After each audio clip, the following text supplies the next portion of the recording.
इस वीडियो में हम पढ़ेंगे plant that grow in hot and humid region. तो some regions are very hot and humid. कुछ रीजन्स जो होते हैं वो बहुत ही हॉट और ह्यूमिड होते हैं। Plants like teak, rubber, pepper, coffee, tea and sugar cane grow in hot and humid region. तो ये सभी जो चीज़ें हैं ये हॉट एंड ह्यूमिड रीजन में उगते हैं। Teak, rubber, pepper, coffee, tea और शुगर केन। अब इनकी अडेप्टेशन क्या है? Leaves of the tree always remain green. इन ट्रीज़ की जो लीव्स होती है वो हमेशा ग्रीन रहती हैं। So they are called evergreen trees. तो इसलिए इनको एवरग्रीन ट्रीज़ कहते हैं।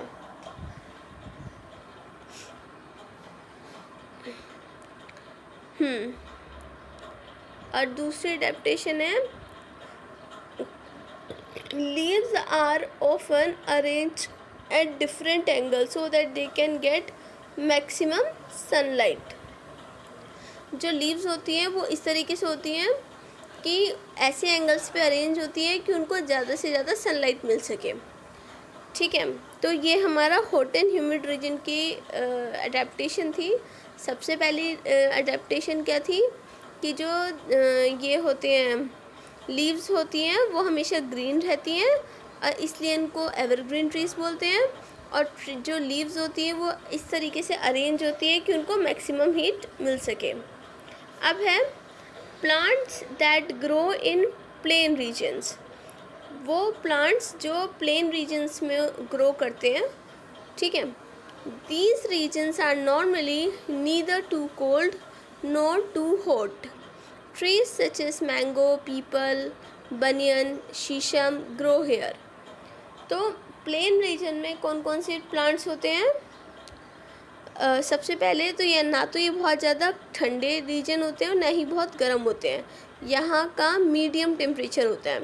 यहाँ पे मैंगो, पीपल, बनियन, शीशम ये ट्रीज उगते हैं। अच्छा, यहाँ की अडेप्टेशन क्या है?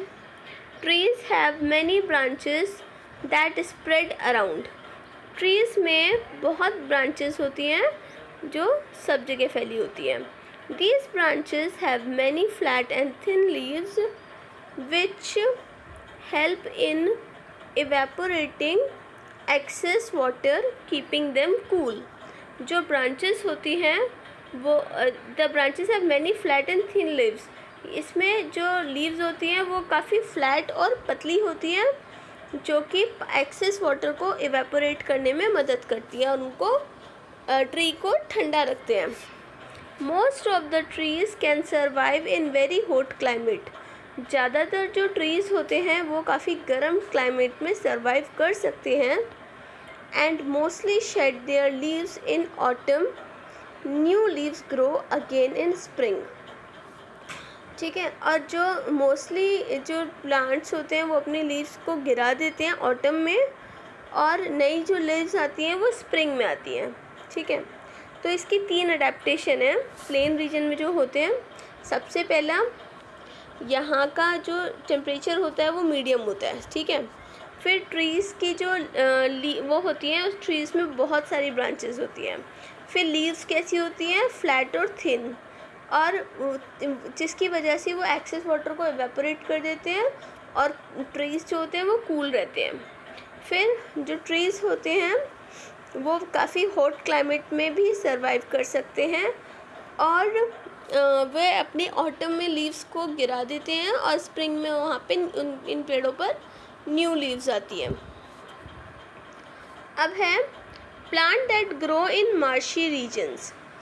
अब मार्शी रीजन कौन सा होता है पहले मैं ये बता देती हूँ।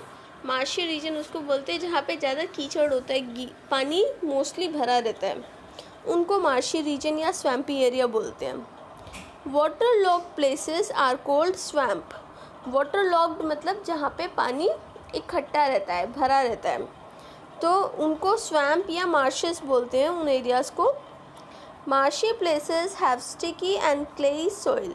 जो मार्शी प्लेसेस होते हैं वहाँ पे जो मिट्टी होती है वो काफ़ी स्टिकी और क्ले होती है, थोड़ी चिकनी मिट्टी होती है। Mangrove are plant that grow in the marshy region. वहाँ जो पेड़ उगते हैं उनको बोलते हैं मैनग्रोव्स। ठीक है, अब इनकी अडेप्टेशन क्या है? Root grow out the soil to breathe as the soil does not allow the roots to breathe, such roots are called breathing roots. अब यहाँ पे मैंने बताया कि यहाँ पे हमेशा पानी भरा रहता है, तो जो रूट्स होती है ना वो पेड़ की बाहर निकल आती है इस वजह क्योंकि पानी भरे रहने की वजह से जो रूट्स हैं वो सांस नहीं ले पाती, ब्रीद नहीं कर पाती, तो इसलिए वो रूट्स बाहर निकल आती हैं, इसलिए उनको ब्रीदिंग रूट्स भी बोलते हैं। Roots have tiny openings at their tips, और जो रूट्स होते हैं उनके टिप्स पे छोटी छोटी ओपनिंग्स होती हैं। तो इसकी दो एडेप्टेशन है, एक तो जो यहाँ पे मैनग्रोव ट्रीज जो होते हैं स्वैम्पी एरिया में, मार्शी एरियाज़ में, उनकी रूट्स बाहर आ जाती हैं, वो धरती के अंदर नहीं रहती हैं, क्योंकि ये जो रूट्स होती हैं वो पानी के अंदर सांस नहीं ले पाते हैं, क्योंकि वहाँ ज़्यादा पानी भरा रहता है, तो इस वजह से उनको ब्रीदिंग रूट्स भी बोलते हैं। ये देखो ये मैनग्रोव ट्री है, और ये देखो ये इतनी ये जो है ना सब है, ये इसकी रूट्स हैं जो उससे बाहर निकली हुई हैं, ज़मीन के अंदर नहीं है, बाहर ही उन्होंने वो ले रहे हैं, सांस ले रहे हैं। और दूसरा अडेप्टेशन है कि इनकी जो रूट्स की टिप्स होती हैं उसमें बहुत छोटी छोटी ओपनिंग्स होती हैं। ठीक है, अब यहाँ पे है plants growing in coastal area like coconut are adapted to survive in sea water and high rainfall condition. These seeds are dispersed by water. तो जैसे जो प्लांट कोस्टल रीजन में ग्रो करते हैं, ठीक है, तो वो सी वाटर में या हाई रेनफॉल में की एक सेकेंड, तो वो जो वहाँ की उनकी जो अडेप्टेशन होती है वो कैसा होते हैं, उनकी अडेप्टेशन होती है कि वो सी वाटर में और हाई रेनफॉल में सरवाइव कर सकते हैं। और उनके जो सीड्स होते हैं वो डाइस्प्रेड, पानी की वजह से ही वो डाइस्प्रेड हो जाते हैं, एक जगह से दूसरी जगह पहुंच जाते हैं। अब multiple choice question. Terrestrial plants are plants that grow. Terrestrial plant कहाँ उगते हैं? ऑन लैंड इन वाटर या ऑन लैंड इन वाटर। टेरेस का मतलब होता है लैंड, तो ये यानी कि किस पे उगते हैं? On land. Plant grow in hilly area. Hilly area में जो प्लांट्स उगते हैं उनमें नो लीव्स होती हैं, ब्रॉड लीव्स होती है, नीडल लाइक लीव्स होती हैं। तो जो प्लांट हिली एरिया में होते हैं तो वहाँ की जो लीव्स होती है वो नीडल लाइक लीव्स होती है, क्योंकि अगर उन पर स्नोफॉल गिरता है तो वो ईजिली स्लाइड डाउन हो जाता है। Hot and dry places are called. Hot and dry places को क्या बोलते हैं? डेजर्ट, माउंटेन या plain. Hot and dry places को बोलते हैं डेजर्ट, क्योंकि डेजर्ट जो होता है वो ड्राई होता है और वहाँ पे गर्मी बहुत होती है। ठीक है, अब है aquatic plant and their adaptation. अब हम एक्वेटिक प्लांट और उसके एडेप्टेशन के बारे में पढ़ेंगे।